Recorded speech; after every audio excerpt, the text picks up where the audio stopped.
भारत खुद एक महान देश है, लेकिन भारत में एक ऐसा शहर है जहां कभी समय को सिर्फ महसूस नहीं किया जाता था, बल्कि समय को गिना जाता था। जहां घड़ी से बहुत पहले समय को समझ लिया गया था। आप शायद सोच में पड़ जाएंगे, लेकिन यही सच है। यह कहानी है महाकाल की नगरी उज्जैन की, एक ऐसे शहर की जो सिर्फ एक धार्मिक तीर्थ नहीं, बल्कि समय, आकाश और धरती को पढ़ने का केंद्र रहा है। उज्जैन जो कर्क रेखा पर बसा हुआ है, यानी वही रेखा जहां साल में कुछ खास दिनों पर सूरज बिल्कुल सिर के ऊपर होता है, इतना सीधा कि जमीन पर परछाई तक नहीं बनती।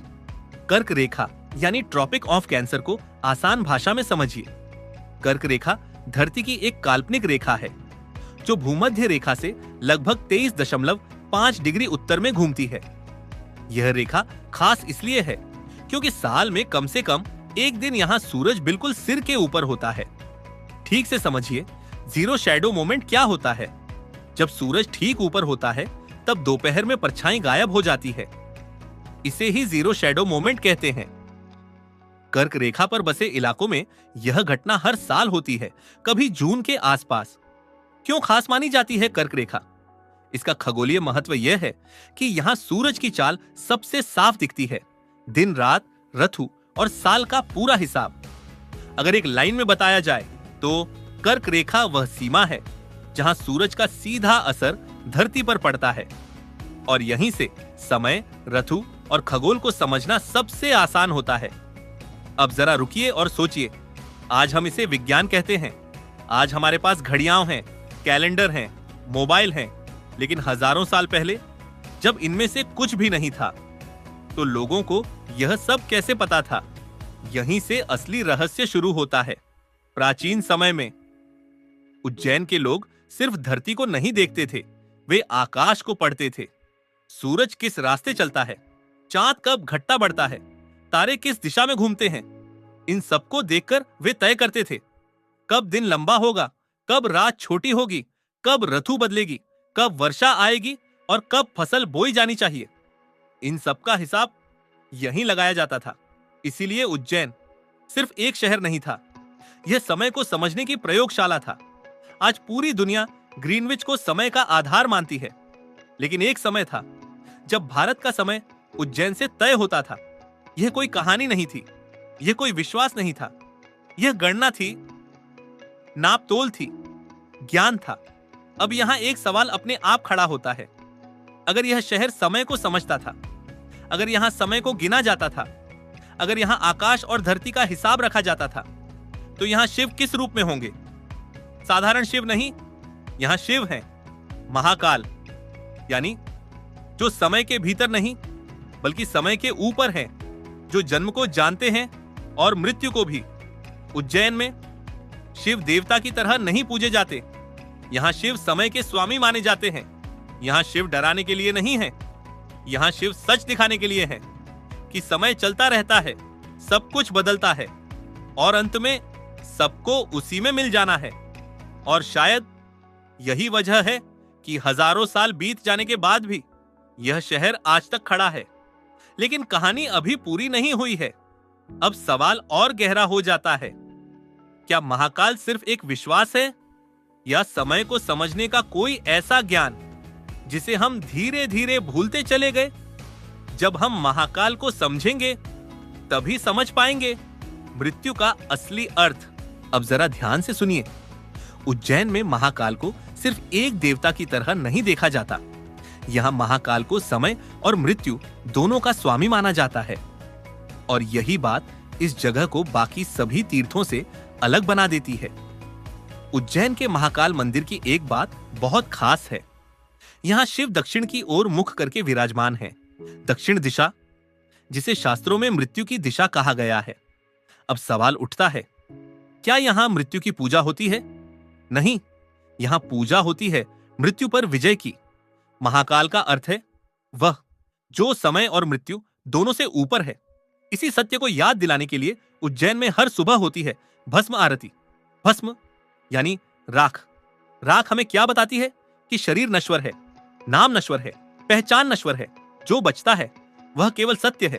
बस जब भस्म शिव पर चढ़ाई जाती है तो वह सिर्फ एक परंपरा नहीं होती, वह एक संदेश होता है कि जिस शरीर पर हम गर्व करते हैं वह एक दिन इसी भस्म में बदल जाएगा। महाकाल डराते नहीं हैं, वे भ्रम तोड़ते हैं। यहाँ शिव को सुंदर रूप में नहीं सजाया जाता, यहाँ शिव को सच के रूप में स्वीकार किया जाता है कि समय चलता रहता है, सब कुछ बदलता रहता है और अंत में हर चीज को उसी में मिल जाना है। यही कारण है कि महाकाल को रक्षक भी माना जाता है। जो डरता नहीं है मृत्यु से, वह किसी से नहीं डरता, और जो मृत्यु के सत्य को समझ लेता है वह जीवन को भी सही अर्थ में जी पाता है। उज्जैन में महाकाल डर का प्रतीक नहीं है, वे साहस का प्रतीक हैं। वे हमें याद दिलाते हैं कि मृत्यु अंत नहीं है, वह केवल एक परिवर्तन है। और शायद इसीलिए हजारों सालों से लोग यहाँ आते रहे हैं, राजा भी, साधु भी और आम इंसान भी, क्योंकि महाकाल सबको एक ही बात सिखाते हैं कि समय सबका है और अंत सबका एक सा है। लेकिन कहानी अभी यही नहीं रुकती। अब एक आखिरी सवाल बचता है, अगर महाकाल मृत्यु और समय के स्वामी हैं, तो फिर धर्म और विज्ञान एक दूसरे से टकराते क्यों हैं? या फिर दोनों एक ही सत्य की दो अलग भाषाएं हैं? क्योंकि असली सच वहीं छुपा है जहां धर्म और विज्ञान एक दूसरे से मिलते हैं। अब यहां आकर एक ऐसा सवाल खड़ा होता है जो सदियों से इंसान पूछता आया है, क्या महाकाल सिर्फ धर्म है या फिर किसी ऐसे विज्ञान का प्रतीक जिसे हम आज नए नामों से जानते हैं? क्योंकि आज की दुनिया में धर्म और विज्ञान को दो अलग रास्तों पर खड़ा कर दिया गया है। धर्म को आस्था कह दिया गया और विज्ञान को सत्य। लेकिन इतिहास कुछ और ही कहानी बताता है। प्राचीन भारत में धर्म और विज्ञान अलग नहीं थे, दोनों एक ही खोज के दो अलग रास्ते थे। आर्षे सिर्फ पूजा नहीं करते थे, वे निरीक्षण भी करते थे। वे मंत्र बोलते थे और साथ ही सूरज, चांद और तारों की गति को ध्यान से देखते थे। उज्जैन इसी परंपरा का केंद्र था। इतिहास बताता है कि उज्जैन को अवंतिका नगरी कहा जाता था। यह केवल एक धार्मिक नगर नहीं, बल्कि खगोल और गणना का प्रमुख केंद्र था। यहीं से पंचांग बनाए जाते थे, यहीं से ग्रहों की चाल समझी जाती थी और यहीं से समय की गणना की जाती थी। आज हम जिसे खगोल विज्ञान कहते हैं, उसकी जड़ें यहीं दिखाई देती हैं। अब विज्ञान क्या कहता है? आधुनिक विज्ञान कहता है समय एक निरंतर प्रवाह है, जिसे रोका नहीं जा सकता, जिसे बदला नहीं जा सकता। ठीक यही बात महाकाल का दर्शन भी कहता है। महाकाल का अर्थ यह नहीं कि कोई देवता समय को रोक रहा है। महाकाल का अर्थ है समय स्वयं सत्य है। जो जन्म लेता है वह बदलेगा, जो बदलेगा वह समाप्त होगा, और जो समाप्त होगा वह किसी नए रूप में बदलेगा। आज विज्ञान इसे ऊर्जा संरक्षण का नियम कहता है। ऊर्जा नष्ट नहीं होती, वह केवल रूप बदलती है। और धर्म ने इसी सत्य को महाकाल के रूप में समझाया। इतिहास और विज्ञान यहाँ एक ही बात कहते हैं, बस भाषा अलग है। उज्जैन हमें यह भी सिखाता है कि प्रश्न पूछना गलत नहीं है। प्राचीन भारत में प्रश्नों से ही ज्ञान पैदा हुआ। इसीलिए यहाँ धर्म ने डर नहीं पैदा किया, बल्कि समझ पैदा की। महाकाल डर का प्रतीक नहीं है, वे स्वीकार का प्रतीक हैं कि मृत्यु अंत नहीं है, वह परिवर्तन है। जब इंसान यह समझ लेता है तो वह समय से लड़ना छोड़ देता है और समय के साथ चलना सीख जाता है। यही कारण है कि हजारों साल बीत जाने के बाद भी महाकाल उतने ही प्रासंगिक हैं, क्योंकि समय बदला है, तकनीक बदली है, लेकिन सत्य नहीं बदला। अब आखिरी सवाल आपसे है, क्या धर्म और विज्ञान वाकई अलग हैं, या फिर हमने उन्हें अलग मान लिया है? क्योंकि जब धर्म समझ के साथ जुड़ता है तो अंधविश्वास नहीं रहता, और जब विज्ञान विनम्रता के साथ जुड़ता है तो अहंकार नहीं रहता। शायद यही महाकाल का अंतिम संदेश है।